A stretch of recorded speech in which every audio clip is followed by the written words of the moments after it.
Hey guys, welcome back to the channel. Welcome back to Our Urban Homestead. And today I am doing a small batch canning.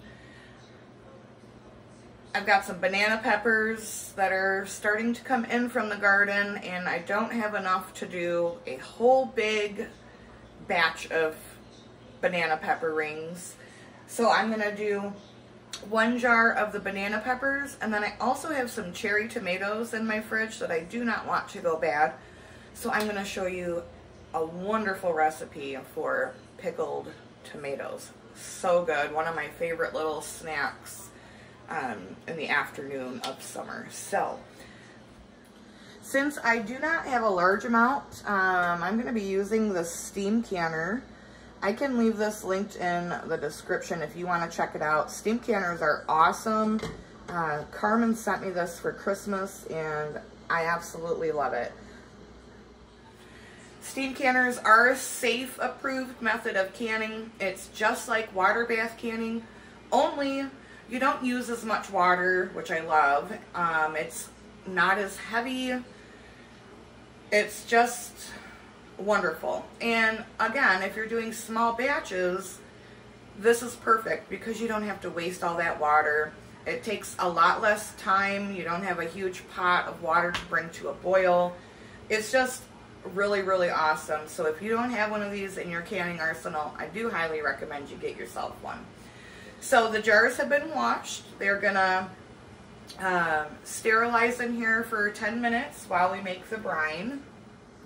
So for the brine, I have 2 cups of white vinegar, 1 cup of apple cider vinegar. If you don't have apple cider, you can use all white, and 1 cup of water. I'm gonna put maybe 2 tablespoons of sugar into this mixture and bring this up to a boil. I'm not adding any of the spices into here because each jar is going to have different spices in it. So I have tried many different ways to preserve banana peppers, and in the previous years they would kind of turn out mushy, and nobody likes a mushy banana pepper, right? I want them to be just like they are at the store, and I found that the method I'm going to show you really works well for that. So I have had these soaked overnight in some salt water. I'm going to rinse these off, and I'm leaving them whole in the jar, and I'll explain why. So leaving them whole keeps them a lot crisper. Like if I want to slice one up to put on a sandwich, I would rather have a crisper pepper that I have to cut up when I take it out of the jar rather than a pepper that just falls and turns to mush. So I've been doing it this way for the past couple years, and I really like the way that it turns out. Soaking it in salt water for a minimum of overnight is, I wouldn't go any longer than like 18 hours though. That's going to help keep them crisp as well. So just 2 little tricks that I have found over the years that help.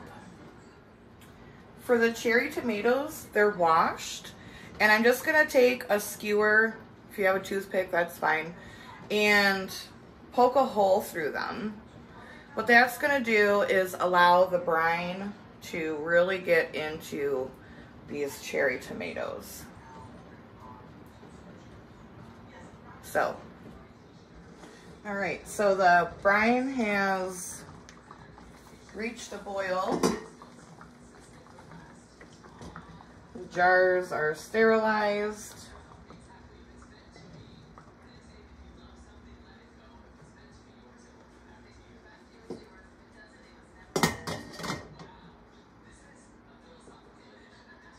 I'm gonna add this is one of the smaller cloves of garlic that I grew. So I just kind of crushed it, and we're gonna add half to a jar.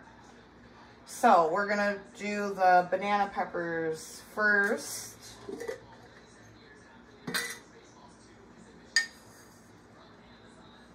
Do a teaspoon of mustard seed. Actually, mustard seed needs to go into the tomatoes as well.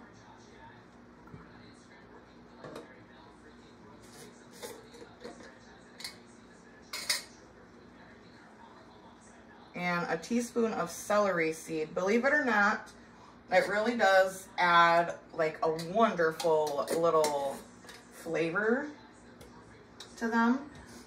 It doesn't make it taste like celery. It just gives it like an extra little something. Red pepper flake in each jar. And then to the tomatoes.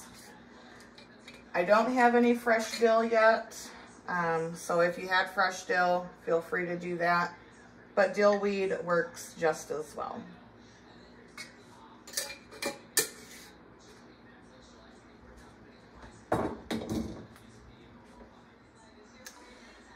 All right, so now we're gonna fill up the jar.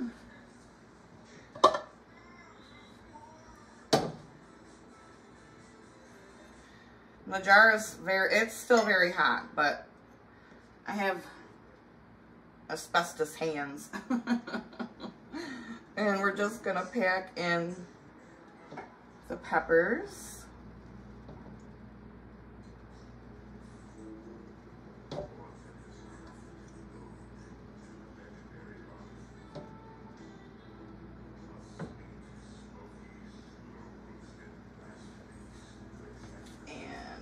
Tomatoes.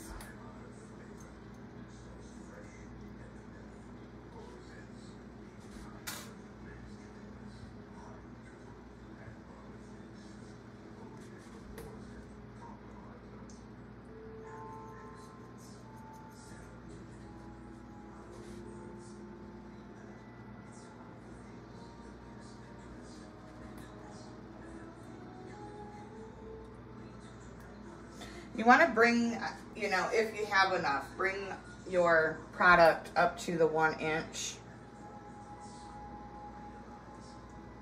headspace. All right, 2 cherry tomatoes left over. I'll just eat those. Now it's time to pour in the brine.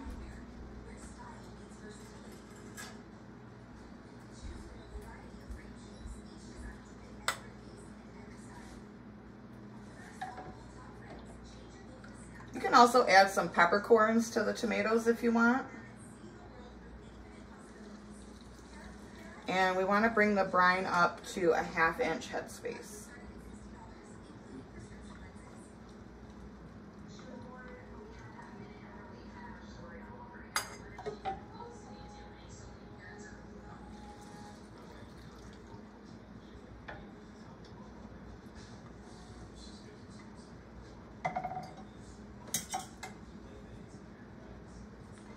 Want to make sure you debubble.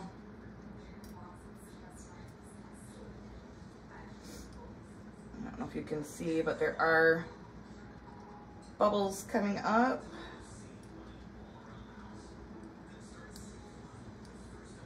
Now, if you don't you can also, you know, just stick these in the fridge.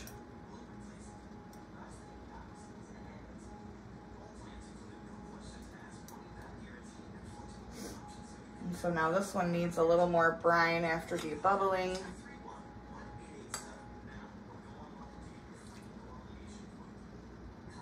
And if I didn't say it, you want it to be a 1/2 inch headspace.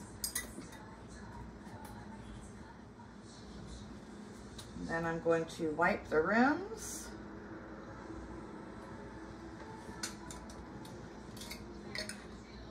I'm using 4 jars lids. If you would like to check them out, there is a link in the description as well as a code that will save you 10% off every single order, every single time. You want your lids to be on fingertip tight.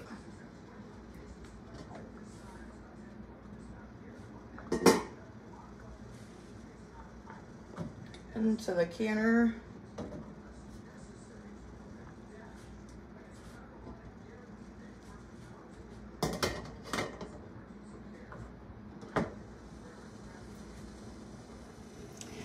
So how you know when it's time to process is it has this gauge that shows what zone your altitude is in.